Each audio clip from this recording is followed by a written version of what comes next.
Good afternoon, everyone. Lovely to see so many of you here, and welcome to this event, which forms part of the Edinburgh World Writers' Conference. It's presented by the Edinburgh International Book Festival and the British Council. It's supported by the Scottish Government's Edinburgh Festival's Expo Fund, Creative Scotland, the City of Edinburgh, and Events Scotland. I'm Susie Nicklin. I'm the chair of this event, and with me are Sema Kegel, Harry Kunzru, and China Mieville.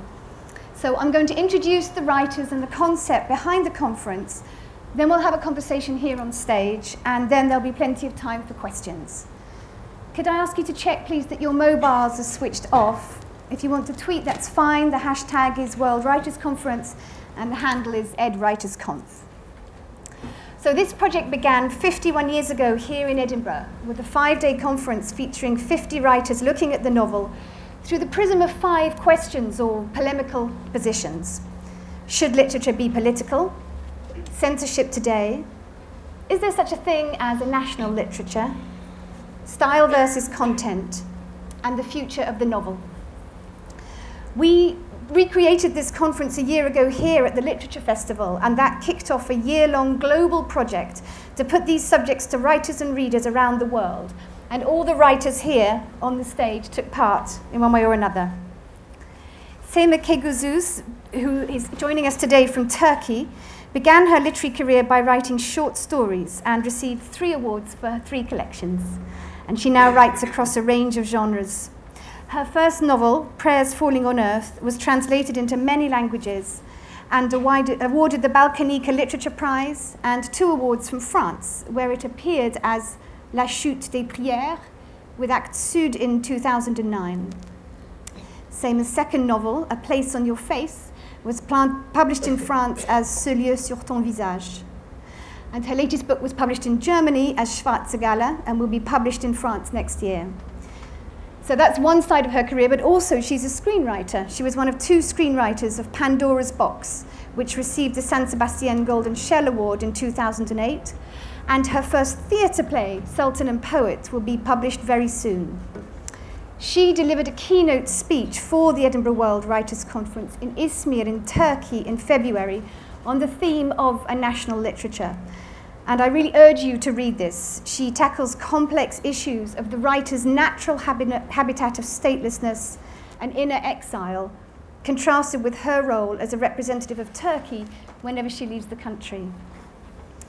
Harry Kunzru is the author of the novels The Impressionist, Transmission, My Revolutions, and Gods Without Men, and the novella Memory Palace, which forms the basis of an exhibition running at the V&A in London until October. Harry wasn't able to travel to Edinburgh last summer due to various visa issues from the States, and he wasn't able to travel to other places for us either, but he joined us a lot in these debates online, particularly through Twitter. So he's been a very active delegate, and it's been a great way of demonstrating the global reach and the internet reach of this project. China Mieville is the author of 9 novels, including The City and the City, Embassy Town, and Railsea, and a collection of short stories, Looking for Jake. His non-fiction includes essays and the book Between Equal Rights, a theoretical study of international law. He's Associate Professor of Creative Writing at Warwick University and has won the Hugo, World Fantasy, British Science Fiction and Arthur C. Clarke Awards. He lives and works in London. He delivered the keynote here in Edinburgh last summer on the future of the novel. And this event's title, Tenacious as a Cockroach, which should be up there, was drawn from that speech, which he then remixed for the Toronto edition. In it, he suggests that there's going to be a future opening up of the text. He imagines a historical scrivener's edit, the Monk's Mashup, and suggests that writers should be salaried. And since we can't trust the denizens of the state to choose wisely which writers should receive salaries, he proposes the overthrow of the state, political and economic transformation. And I'm sure it hasn't escaped anybody the irony that it was actually denizens of the state who selected him to make that speech.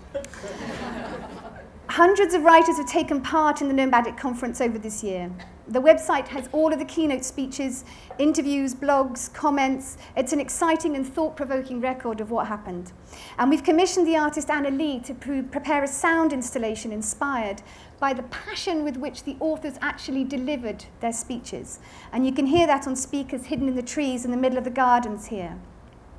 We've also prepared for you a video so that you can see some of the highlights for yourselves of these editions that took place all over the world. So what I'd now like to ask for, please, is can we have the video?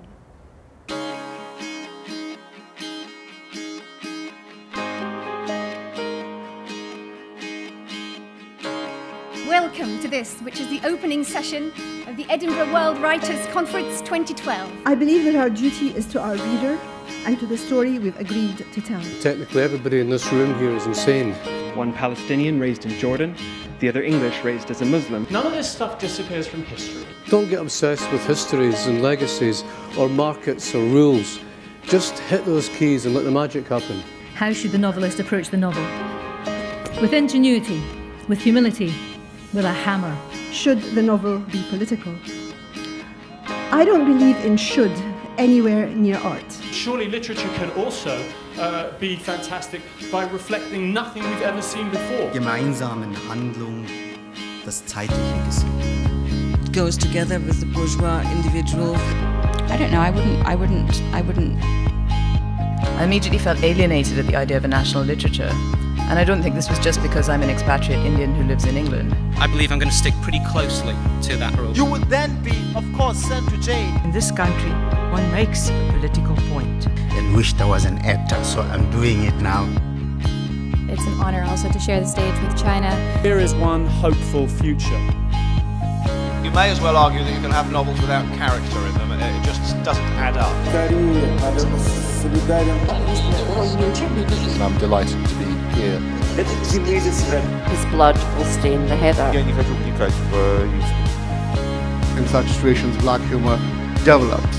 It's really become important for us to define places that you have never lived and to feel empathy with characters.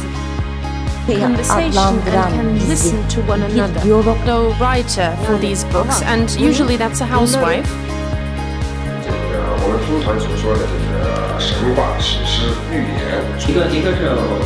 Content without style is unexpressed. I don't know how many nations or nationalities there are in the room. There was an idea in Welsh Writing Ireland 30 years ago to go in alliance with Nazism and racism. National literature is worth fighting for, but also worth fighting over. A national literature? Question mark. Your choice will be shaped by political concerns. Retirés, mais les députés qui les ont proposés sont toujours là. Festival, et il dirige le festival du livre. Je crois que comme je ne parlais pas. Dès qu'on en faisait une exposition. Chez un César, il y a dans l'objet romanesque. In the art exhibition in New York in 1917. The self-determination of the writer must prevail over everything else. Ask questions, make points, disagree. Literature is the most modest art form. It's a nice commercial way of approaching it. Well, you know, I only served 5.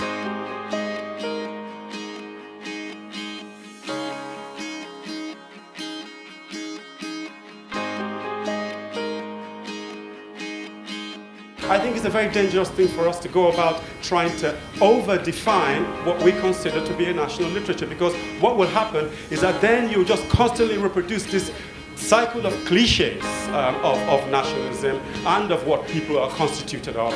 Well, what about the opposite being actually about universalizing complete estrangement? Why should we recognize in literature? Why is the aim to see our own lives reflected? That might be a great thing to do, but surely literature can also be fantastic by reflecting nothing we've ever seen before, completely shocking and astonishing us.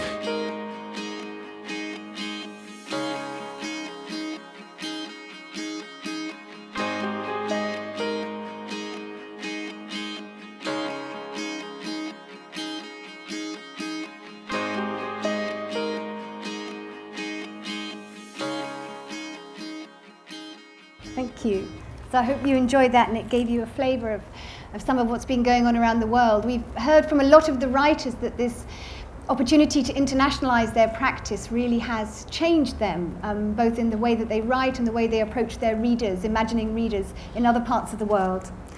The other thing is that I think on the whole, the answer to the question, you know, is there a future for the novel in its straightforward form, really has come down to being yes. In pretty much every event, people feel there is a future for the novel.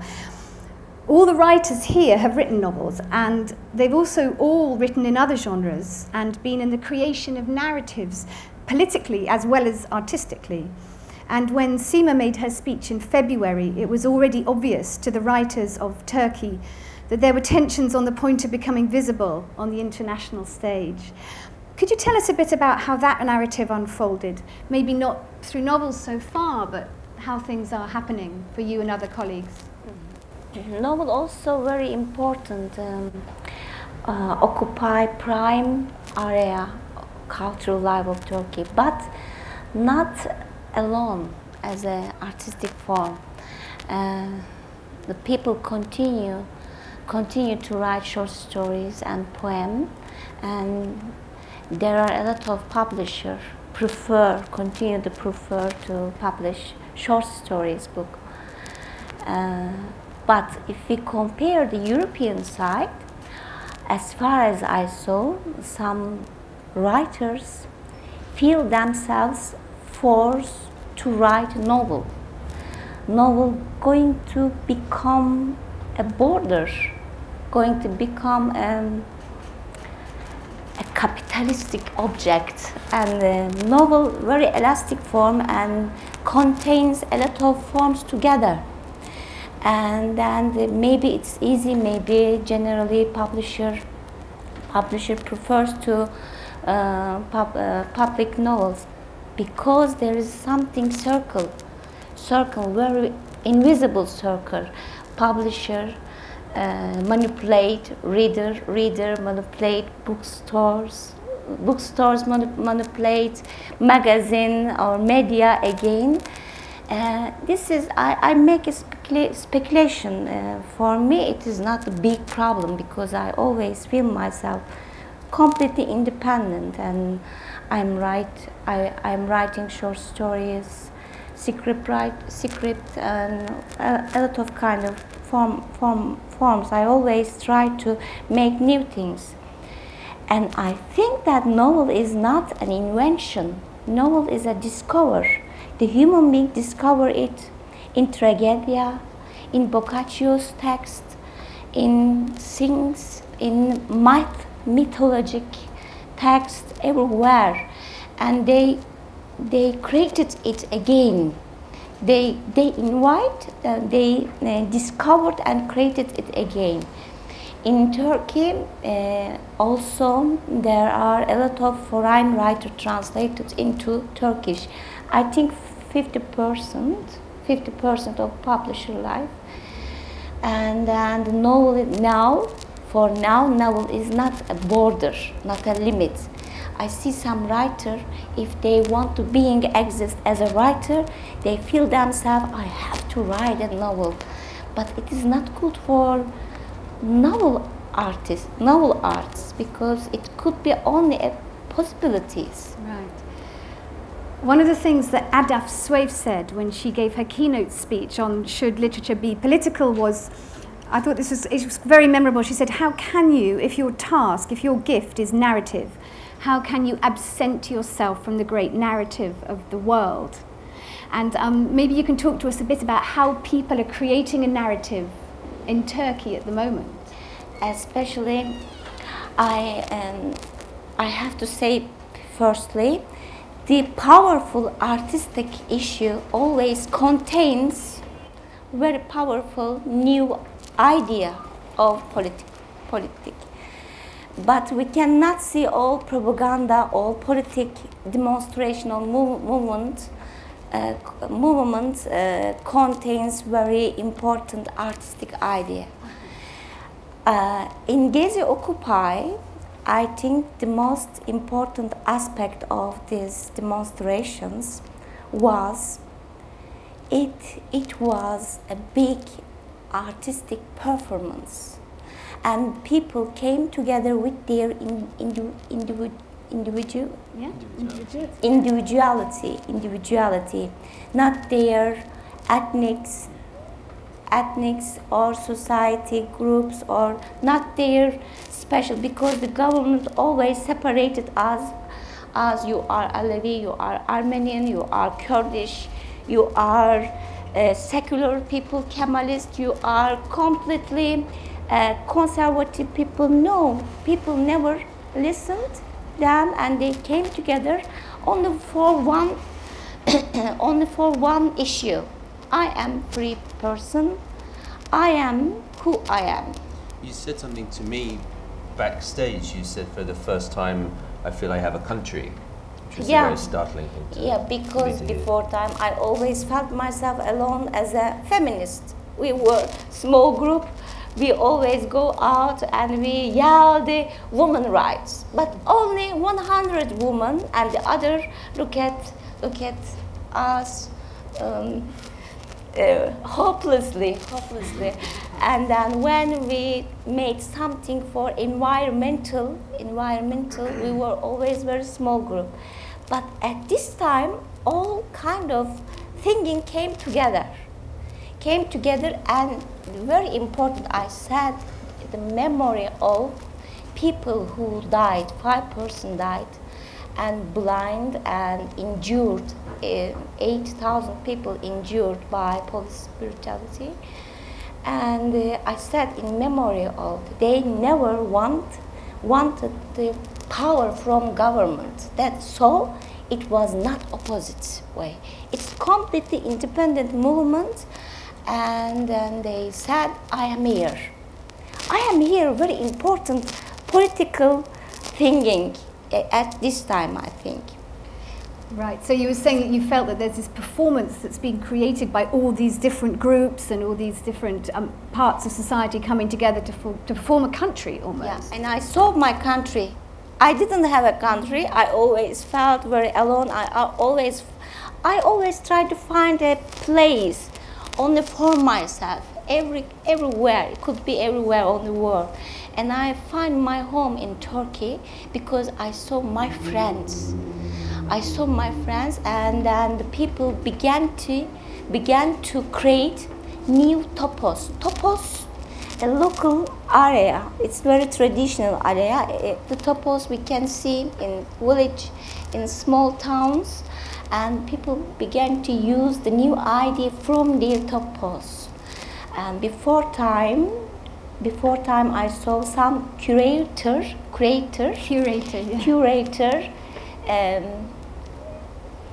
coming from west side, their concept. But the old artistic concept was coming from topos, our topos. For example, wishing tree. You can see in Anatolia everywhere. Wishing tree, you can tie a small cloth to wish something. I wish I will give birth a boy. I wish I will won a university. I will find a handsome man. And if your wish is okay, you take it. Right. And I saw the same thing in Gezi Occupy. It was now a kind of installation. And then when people die in Anatolia, they put their shoes outside in front of the door, because everybody understood that someone died in this home, and they said the good wish or something. They give some meal to her.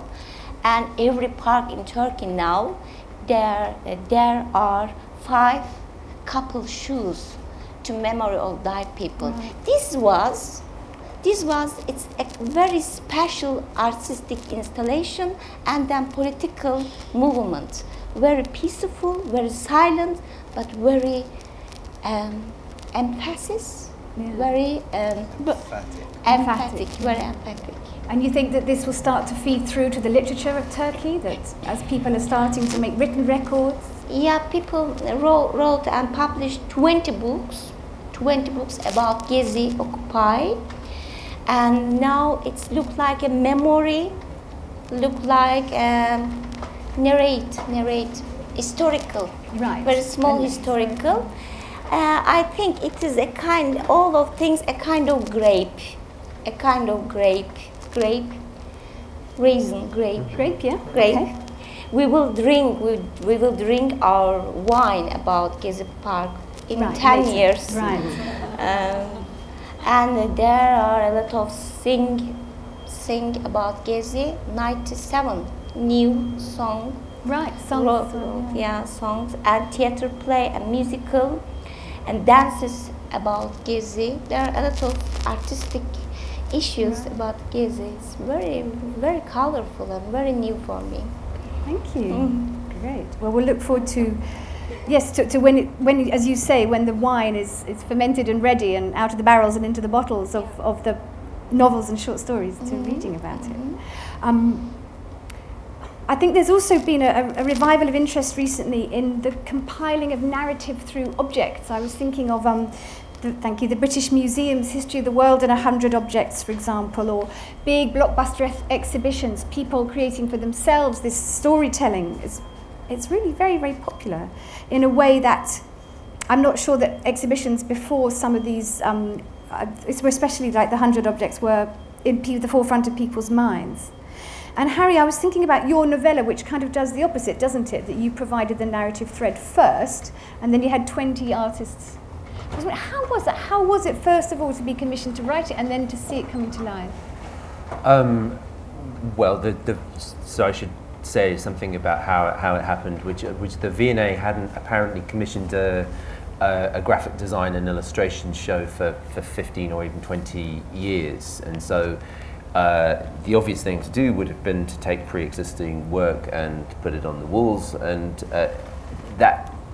the problem is that kind of art is often made in response to a commission or a brief, and so they decided to commission a piece of text, and from that simple idea it got much more ambitious. They were very interested in the idea of telling a story in a gallery space, how one would go about that. I mean, clearly a story being a kind of linear experience usually, and a gallery being a space that you can wander around at will. There's a tension there. Yeah, and so the curators approached me and asked me to write a novella, and the only kind of specific thing they said to me was rough length, around 10,000 words, and have some consciousness of where it will be told. And they left me to it, and so I ended up writing them a piece of post-apocalyptic science fiction. I destroyed London, and set a story many years after this sort of magnetic storm, a global magnetic storm, had sort of wiped the computer memories of the world, causing the collapse of civilization. And the people in my story are kind of grubbing around in the ruins, and it was my way of, in a rather sort of disguised way, of trying to write a story about the financial crisis, and the idea of loss and collapse, and the kind of, and what austerity means, and the loss of certain kinds of a public good that we are now told are too expensive to maintain. So. So I managed to get that into the V&A, which was quite good, and I got to destroy the Olympic site, which had. I was writing kind of as the Olympics were being built, and there was such sort of fanfare around this is the newest and the greatest, and of course it's very tempting to think of that as a ruin, and you know, and so on and so forth. I mean, there's many things I could say about the thing, but as a sort of model, they asked me for something that would be, in a way, easy to pull apart and give different parts to different people to interpret, and some of those interpretations overlapped. So some people so we got to kind of compare different people's takes on certain things, and very different kinds of artists, typographers, graphic designers, illustrators, and they made a show where there was no explanatory text in the space. Once you got into the gallery, it was just the words from my story, which were actually only some of the words from the story, because no one's going to read 10,000 words on a wall in a gallery, even the most kind of committed gallery goer. And so there were pithy pieces of text on the wall and the objects that they'd made, and it was for the gallery visitor to try and kind of piece together what had happened in this world and the various sort of tensions that were there. Cool. And did you have a vision in your head when you were writing it? I mean, did anybody come close to what you were imagining, or was it all completely different? No, well, there's a tradition. I mean, if you write something like that, you're working, especially in Britain, you're working in a very, very long tradition. And I mean, I know China knows a great deal about this tradition. You know, it goes back certainly into the 1870s, 1880s. There's a half-forgotten book called After London, where somebody, I think it's a plague that has wiped out civilization there, but there's a very lyrical writing in this pulp book about the plants overgrowing the city, and it gradually kind of falling back into a sort of paradisiacal state, a sort of Edenic state. And you know, I mean, there are many models, and so you know, I would never pretend that this had kind of turned up as a sort of whole idea. You know, Russell Hoban's Ridley Walker was a very important precursor for me in thinking about what I was doing, because I wanted to degrade language as well as imagine a ruined place. You know, my people writing has been forgotten, and so it's an oral culture, and there's that Chinese whispers quality of certain ideas and certain phrases becoming changed and mutated over time. And in Ridley Walker, which if you haven't read it, you should read it. It's a wonderful, wonderful novel about set in East Anglia many years after a nuclear war has destroyed civilization, and the characters speak in this extraordinary kind of Anglo-Saxon vernacular. That's you can see how modern English could move forward he done the into required that. when he runs into his spear. Yes, yeah. Thank you very much. But was it, what I was trying to get at is it a very different writing experience to you? Do you think, you know, when Russell Hoban was doing that and you were doing, and you're writing your novella to a commission, were you feeling as a writer constrained or liberated? Well, there was very little commission, really. I mean, I was just, you know, I was still in my room writing my, I mean, I obviously had to show it to somebody afterwards, but you have to do that with an editor anyway. So my constraints were relatively few, and they were formal. They were interesting formal constraints, right. Which was to do with how people were going to experience the story. Like, for example, if you're going to ask people to walk into a space, you have no control over the order in which they see things. So you can't tell a story where, say, withholding a certain piece of information will be important. So you couldn't do a whodunit, because they can walk to the end and find out whodunit, and then what's the point? So it was much more. And it had to be this sort of have this modular quality, because it would be presented in fragmentary ways and different styles. So I made more of a world than a propulsive narrative, perhaps. That was a constraint. Thank you. Thank you. China, you've chosen to write novels and to write within the format of the novel, even though a lot of what you do once you actually get there is maybe very different to what people might expect the novel to achieve. I'm not just talking here about genre, actually, I'm talking about all sorts of stylistic things as well. And I was thinking about Enrico Moretti in his book, The Bourgeois Between History and Literature. He demonstrates, well, this is according to the LA Times, Mackenzie's Walk anyway, his take on it is that Moretti demonstrates how the novel as a form serves as a capacious and adaptable home within which the bourgeois can both assert and camouflage itself. And I was wondering, do you assert and camouflage yourself within your novels? Did you just call me bourgeois? Oh, doubtless, I'm sure I do. I mean, I think I'm not quite sure I understand. Are you talking about the extent to which any novel becomes part of a kind of total social project behind the back of the writer, or the extent to which the writer is deliberately disguising or putting their own agenda in, or both? Both. Okay. Well, on the former, yes. I mean, I think novels inevitably end up essentially being kind of complicated, noisy sort of boxes of stuff, which is about what's going on around you. And the interesting thing is, to me, is the extent to which that is really not in the writer's control or consciousness a lot of the time. I mean, some things you're conscious of, some things you're not. So in a way, the way you formulate that, it's like two seemingly contradictory things, but it's both going on at once. And I mean, I think, I mean, I quite like, personally as a reader, I like reading novels that feel like they escape the control of the writer to some extent. You know, I'm always interested in novels that have a kind of edge of panic to them, where you feel like the writer is not really in control of what they're doing. And they're often like the novels that the writer, you know, could never quite get right, or wasn't really able to talk about, or they're kind of mooncalf novels. And they're often much less complete and rigorous and sort of good, in inverted commas, than some of the other, you know, more well-known books. And I kind of wonder if you can kind of almost kind of create a kind of counter history of literature through the texts that don't fit in with the rest of their canon.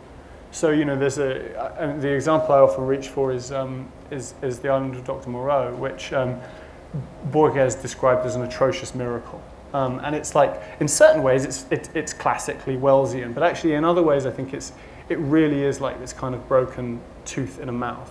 And you can think of various other books that just... Orlando.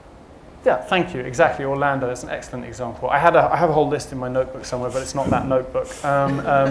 Curses. And I'm, you know, and sometimes these texts are even disavowed. You know, interesting, or like, you know, like Ballard disavowed The Wind from Nowhere, or, you know, so, and I in terms of the kind of not just the future of the novel, but the past of the novel, I'm interested in books that I'm interested in the extent to which these things lose control. I get a sense, I know every epoch thinks that it is unique and special and that everything is happening in it and that didn't happen any other time, but I do feel like the last maybe 2-3 decades, there's been quite a premium on a sense of control in the novel.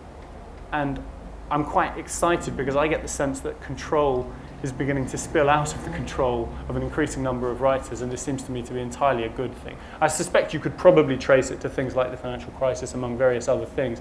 And I am interested in that job of kind of connection making, but also purely simply as a reader, I'm excited by that. So does that even remotely... And where do you think control is going? Well, I know that you've written in other genres as well. You've been doing a comic series, haven't you, all this year as well? So you've been trying to, you know, approach storytelling and narrative through different ways yourself. But I think what we're also seeing is readers starting to take some of that control, aren't they? And then different approaches. It's like sort of Levis is being diluted to almost infinity or something. I kind of think it's a bit of a chimerical quest. I mean, when I was talking last year about, you know, mashups, which, you know, when I first started thinking about mashups, just saying that term made me feel incredibly hip, and now it just makes me sound so old. You know, the literary mashup. But when I was talking about that last year, it wasn't. I mean, I actually think I think a lot of readers do want to take control, and fanfic is often about taking control. I don't know if people know what fanfic is. You know. We can maybe get into it, but essentially people writing stories within their favorite worlds.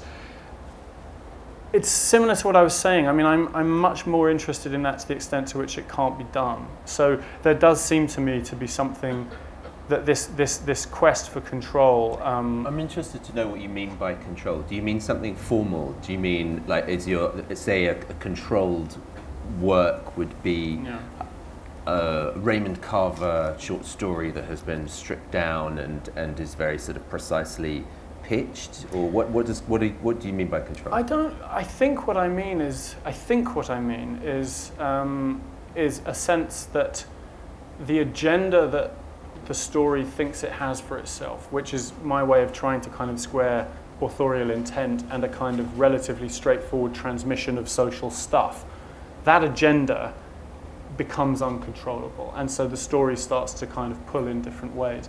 When you were talking about things like comics, for example, it seems to me that there's two quite different pulls going on, because what that's about in a way is the kind of, I suspect, kind of constitutive opposite of that, which is that as you know, there's this kind of incredible hunger for content at the moment, and narrative content, like online, and we're talking about massive, incredibly profitable businesses who are voracious for narrative, and they're voracious for narrative for video games, for comics, for things like that. And that is generally, in some way that I haven't figured out yet, there seems to me to be to do with the kind of geekification of popular culture, that this becomes to do with an attempt to assert complete control within these properties. So you have, if you write a comic for one of the big companies, for example, it's quite an interesting project because you talk about constraints. I mean, the characters, the world, everything is constrained. You can't do what you want. They will give you very, very rigid constraints. It's like if you're a writer who's hired onto a TV show. There's a Bible, so-called, that you have to follow. Yeah, and I suppose that there's those two. I think there's obviously this, for some reason, it seems to be monetizable to try to exert this control over these properties, like that you have to obey the Bible. But at the same time, the episodes of whatever show or the comics or the video games that everyone remembers, at least artistically, although they don't always make money, are the ones which strain so hard against that they start to fracture.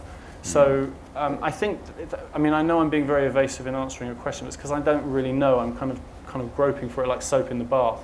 But it's I like the idea of excess and the idea that there's some sort of supplement that's not within the control of the author, either thought of as an individual or a constructor. The author function. The author function, thank you. And then human beings are always going to want complexity, aren't they? I mean, they're always going to be, I think, you know, there's going to be an aspect of human civilization trying to push and get to a level of, you know, as soon as you think you've got to a barrier, you get beyond it. I suspect human beings are very ambivalent about this. I get the impression that actually they want both. They. You know, like I have suddenly revealed it. They're onto me. Exactly. You know, like there is this tremendous desire for. I mean, I suspect that this has happened to you guys as well. Like often, I'm not just talking about fantastic fiction, any fiction, you know, you sometimes get asked this question, well, why did this happen in the book? I don't understand why this happened. And that seems to me to be the opposite. That seems to me to be an opposite of a desire for complexity, but for a desire for a relative closing in. But then the flip side of that is actually people do love that complexity and stuff. So I suspect that kind of jostling for position is what's going to continue as it has done for years. But it seems to me that maybe it's accelerating and maybe the complexity is having a bit of a resurgence at the moment. Sema, we were talking about this TV business, and I'm certainly here in the UK at the moment, TV is occupying a very, very important space culturally in terms of storytelling. I mean, it's really crucial. Is that the same in Turkey? Do people... Yeah, the people like so much TV series. Yeah. And but very, very violent and very, always the people love each other and the bad people try to separate them, and the old story is same, and every day, every channel has 3 very big TV series. So I have no TV on my home. Yeah, I never saw. Only I look at the Ottoman, TV series about the Ottoman. Okay. But it is very Orientalist TV series. But I know some series, Black Mirror. I liked so much. Very creative. This kind of the story is very attractive for me. But you have a very, very strong movie-making tradition in Turkey as well, don't you? Yeah. I mean, have some really exceptional... Big money. And they use the literature.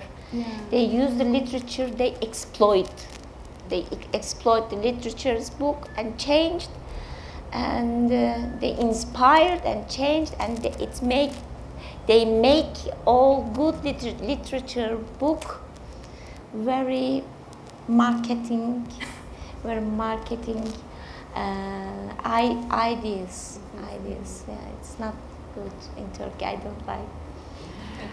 I think on that point, because now we want some great ideas, I think we might open it up to the audience. We've got one roving mic and a roving mic person to rove around with it. So if you could put your hands up, and can I ask you please, as soon as you've asked your question, could you give the mic back so that we can move around everybody? Thank you very much. So I think if we can start here, please.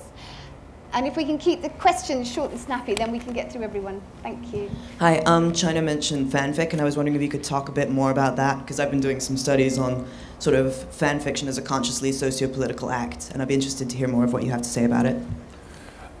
Well, very briefly, because I don't want to go too deep down a kind of geeky rabbit hole, well, not here, we'll talk. But I mean, I'm very ambivalent about fanfic, frankly. You know, I mean, I don't mind people doing it, and I know some writers do and get very possessive of the worlds they create.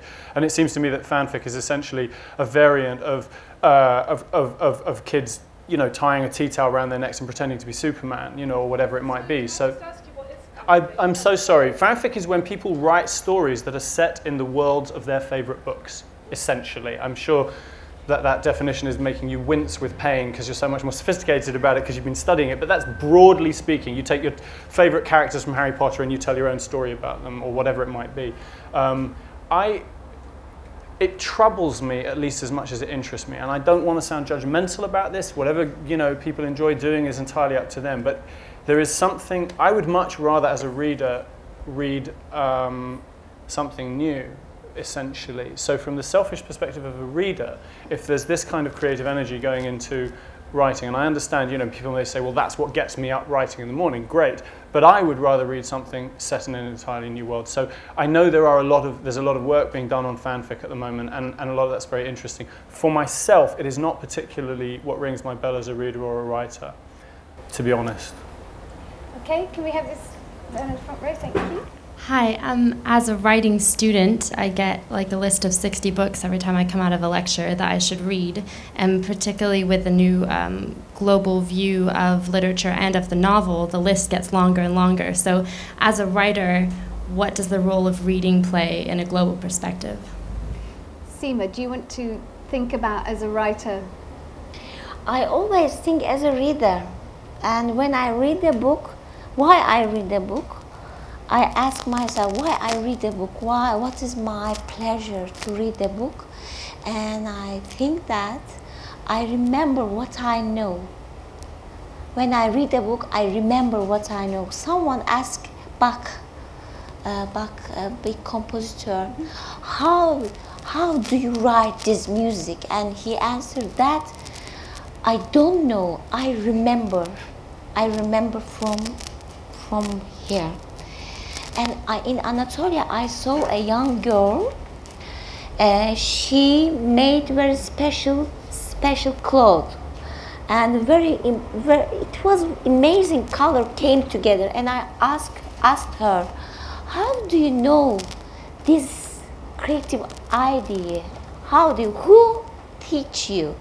And she answered me, "I know from my belly stomach. Yeah, you can say that. I know from. I think when we empath, when we take ourselves on a reader, we can find to remember the very deep knowledge inside our unconscious. This is I hope I express myself. Harry, what do you think? Nearly as good as to say. Let's get another question. Okay, can we have another question then? From the front here, please. People have always been writing fan fiction. I have pages and pages from when I was 14. The difference is now people can publish it. And I wondered whether, in a more general sense, the fact that, broadly speaking, anybody who writes can now make their writing available for other people to read is actually changing the nature in any way of how the novel is presented. I mean, I think there's a kind of weirdly there's a commercial imperative to encouraging fan fiction, to encourage a certain sort of world creation, because as China's already said, there are these worlds can become properties which many things can be set in. So if you are a company that owns content, if you have something where people can carry on generating material out of that world, then that's useful to you. And the involvement of fans in doing that and in investing their time and love into that is very important. I mean, it's an interesting exercise to imagine what sort of books you can do that with and what sort of books don't lend themselves to that. And there's I mean, and I read on both sides of that divide, but there are certain things that I can't quite imagine being able to sort of replicate. What other stories would you tell in the space of a Perec novel? Man Without Qualities. Yeah, A Man Without Qualities 6. Can I just jump in on that? I mean, I feel quite Darwinian about this. That, like, I mean, it's become a real, I wouldn't even say it's a cliche, it's a truism of the last few years that the problem is going to be the signal to noise ratio, is that the question is going to be one of sifting what's worth reading, which has always been the problem, but it's going to get worse and worse and worse and worse. And to a certain extent, I'm actually much less worried about that than a lot of people, because it's for several hundred years it's been impossible to read but a fraction of the stuff worth reading. And I think that, to some extent, things like agents and publishers and so on, it may even conceivably make them kind of up their quality game in terms of becoming perceived as safe gatekeepers, if you like, that kind of thing. I think one of the things about the discussion on this is how fast it moves. Like, I may be in a minority here, but my sense is that talk of self-publishing leading to the crisis and or death of the traditional publisher is already receding enormously from where it was a year ago, let alone 2 years ago. I feel like these arguments are happening at an incredibly accelerated rate. So, and when I say Darwinian, I mean, like, in the sense that I'm fairly confident that this stuff will shake out and there will be good things for me to read, and that'll do me. I mean, gatekeepers. I think they play a role in the future of all art making and art reception. In a world where there is an effectively infinite amount of material, people will trust certain other people in order to winnow that down. I mean, for example, with my reception of news, I use Twitter to filter, and perhaps kind of counterintuitively, I mean, if certain interesting people I follow think something is interesting out of all, say I follow a couple of neuroscientists, I'm never going to read all the available neuroscientific literature, but if a couple of these guys are very excited about something, then I will, it might be worth me paying attention to. And those kind of filtering devices will become more and more important in everything, finding out what to read and watch and do. And the flip side of that is when you do find the genuinely mooncalf text that no one else has found, which gets harder and harder. The subculture is dying because it's not there, but because it's simply culture now. And this is the Jeremiah of people my age that, I used to have to really work to get these records when I went to the record shop, and now they're all MP3s. But, I think, when you do find, I found like a couple of texts that are self-published books that I think are genuinely excellent, that have had no, notice as far as I can work out. And the thrill of that discovery is disproportionately big these days. So I suppose that pleasure is still available to us. Have we got any more questions? We have one over here. Oh, we've got loads. Right, okay. We're going to move fast. China, since you gave the keynote last year on the future of fiction, what's your update on that? What is the future of the novel? It's going well. Yeah. The novel, still tenacious, still cockroach-like. I've always been an agonised optimist, and I remain so. I think it would take me a lot longer to go into more. So, another one? Well, who can I see? Can we have this gentleman down here with the specs, please? And then we'll go up to the lady at the back afterward. Hi, thank you for a great talk. My question is about the concept of control versus lack of control. And I was wondering, do you think that collaborative work is a good way to create something that's never totally in control, but can still maintain some form of meaning without losing itself? Who wants to have a go? Well, I mean, there's a great artistic history of trying that. If you think about the surrealists also attempting to kind of remove certain sorts of conscious control. I mean, people from the left have historically removed, have not signed work, have worked collaboratively under collective names. Yeah, I mean, all these are strategies which have certainly got as long a history as modernism, and I don't think they're any less effective for that. Let's have another question, please. It was the lady at the back next. Hello, this is a question for Harry. I really enjoyed Memory Palace, and I was quite surprised at how much I enjoyed seeing London destroyed, considering it's my home. Yes, guilty pleasure. Especially for Scott. Absolutely, yeah. And it occurred to me that there's an awful lot of apocalypse in your work, whether it's sort of the cyber meltdown or revolutionaries plotting for the breakdown of the system. I wonder what it is that attracts you to writing about destruction and apocalypse, and what you think it has to teach us. Well, it's because it's utopian.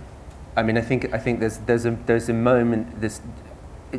In order for something completely new to arise, the old has to be destroyed. And so in the moment of destruction, there's a brief instant where anything is possible, where anything could kind of rise up in its place. And that's terrifying and exciting and nihilistic and hopeful all at once. And that seems to me a genuinely creative space. I've always, for a long time, I've been fascinated by various thinkers and writers who imagine ideas of the singularity, some sort of moment that our culture is accelerating, and there's going to be some moment where we reach warp speed, and everything we know now will fall away, and the new will arise. And we just mentioned modernism, and clearly there's part of that impulse in the 20th century. So all those thoughts are there, and I don't have a set position on any of that, but it seems to me useful, especially when thinking about acceleration, which is on our minds a lot culturally. It seems to me that's a useful sort of place to position yourself. Thank you. And the novel. Who's got the mic now? Thank you very much. I just want to make sure I've covered the whole room. So if we could go back down to the lady in the red, please, here. And then I think we'll go back. There's a gentleman up there with his hand. Sorry to make you run around. This happened to me last year as well. I'm so sorry. I apologise. Well, you might not mind. It was also the same T-shirt. Yeah, so this is coming back to what Sema mentioned about films and television basing themselves on literature and exploiting literature. And going back to the issue of control, a lot of control these days depends upon television and film rights to various texts, and narratives in general are becoming so much more decentralized when other industries are taking control of different media. So in that respect, what is the future of the novel in the context of narratives in general that span different media and different art forms? You mean, will the novel just be like kind of seen as a base bit of, kind of like a stock cube? Well, more like what's going to happen to the overarching narrative when there are different art forms that sometimes encroach upon each other and sometimes build upon each other in terms of developing a narrative itself, like novels based on films, films based on music. There's a whole bunch of people that I know, sort of anti-novel types, who claim that the sort of new dominance of the HBO type multi-part drama has hollowed out the space which was previously occupied by the novel. The argument goes that The Wire is rather like Balzac, or it's a panoptical view of a culture from top to bottom. And I think there's something interesting to that. These are visual narratives that have space. They have the kind of leisure of expanding themselves like that. They also, they have the serial quality, which makes them reminiscent of 19th century novels. But they are reminiscent of 19th century novels, and I think there are things that that fiction, the short story, that prose fiction can do that visual kinds of storytelling can't, which is to do with the surface nature of the visual. The example I always come to is, if you want to show somebody is sad in the movie, they have to cry, or they have to be by the window with the minor key music and looking out. The brain has to fall. You can do interiority in prose fiction. You can switch perspective very easily. You can go from the global to the micro. All these things are still tools that are very natural to prose fiction, and I think particularly useful in a complex, networked world where we have phenomena that are only explicable across these scales. I think this is something that fiction writers still have over the visual crowd. We have one more question, I think, at the top here, and then I think that's probably going to have to be the last. Sorry. I'm sorry to be the last one. Why do you mention collaboration earlier, and then you sort of said it's been tried and sort of put it off. Why do you think there's such a distrust of sort of collaborative work? Well, when the sort of, why do we still venerate the sort of the individual author when in this sort of pluralistic, well-connected society, the idea of collaborative work seems a lot more exciting? Do you mean specifically within the novel? You don't mean yeah, like specifically, kind of specifically within the novel. Yeah, specifically within the novel. Hoffman styles. Yeah, no, not that. No, specifically within the novel, the idea that why can't you? You know, I mean, you know, I mean that quite seriously. That there's a very strong economic imperative to sign something, to own it, to, you know. As soon as you get into collaboration and as soon as you get into these very, I agree, completely interesting ways of working, you're putting yourselves in danger of not being able to work so much. You know, that's in addition. But there is, there is another side to this, which is there's two kind of contradictory pulls which constitute each other. It seems to me. One is towards this kind of networking, crowdsourcing, you know, rhizomatic, wiki, etc., and the other is celebrity, essentially. And this is not just another Jeremiad about celebs. What it is about specifically is about the particular flavour of the celebrity writer in the para-economy of the literary festival like this is becoming increasingly, I think, A, anxious, and B, to do with the self-constitution of people who define themselves as readers. And so there's a great deal of investment in the idea of the wise author, wise being a real tell as a kind of problematic adjective, I think, because it's quite vacuous.